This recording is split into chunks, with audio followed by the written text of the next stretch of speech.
और व्यूअर्स, 2 साल बीत गए जब बनारस की तंग गलियां विशाल विश्वनाथ यानी काशी विश्वनाथ कॉरिडोर में तब्दील हो गई थी। और जब यह असंभव सा काम प्रधानमंत्री मोदी ने कर दिखाया तो किसी को यकीन नहीं हुआ। लेकिन आज 2 साल बाद काशी कॉरिडोर हमें एक संदेश दे रहा है।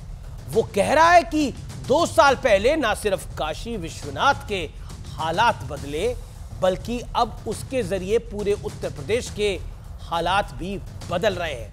क्योंकि बीते 2 साल में अब 13 करोड़ श्रद्धालु काशी धाम पहुंच चुके हैं, जबकि 2019 में यह संख्या 68 लाख थी।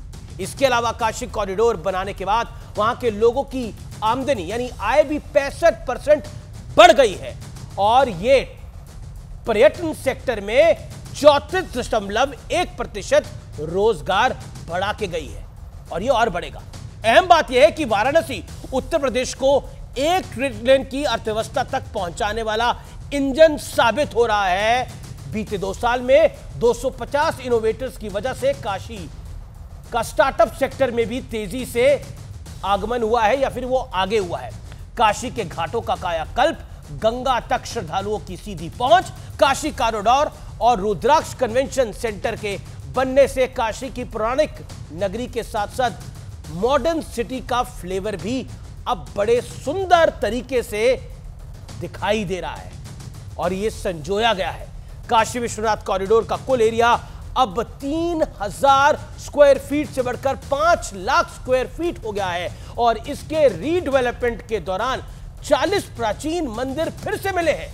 इससे संस्कृति भी और मॉडर्नाइजेशन भी और बिना किसी चीज को नुकसान पहुंचाए यह सब स्थापित किया गया है। काशी विश्वनाथ कॉरिडोर प्रोजेक्ट के लिए 300 संपत्तियों की खरीदारी हुई। 1400 दुकानदार, किराएदारों और घर के मालिकों को शांतिपूर्वक शिफ्ट किया गया। यह कोई सामान्य बात नहीं थी। लेकिन अहम बात यह है कि किसी भी अदालत में अधिग्रहण विवाद से जुड़ा कोई केस नहीं चल रहा। यानी काशी विश्वनाथ सिर्फ धार्मिक नहीं, आर्थिक नगरी का भी एक बड़ा उदाहरण बनके नए भारत में, न्यू इंडिया में सामने उभर रहा है। इसीलिए आज काशी की बात करना, काशी विश्वनाथ की बात करना और बीते 2 साल में जो कायाकल्प हुआ है उसकी बात करना जरूरी हो जाता है और आपका इसको देखना और शेयर करना उससे ज्यादा जरूरी है। नमस्कार।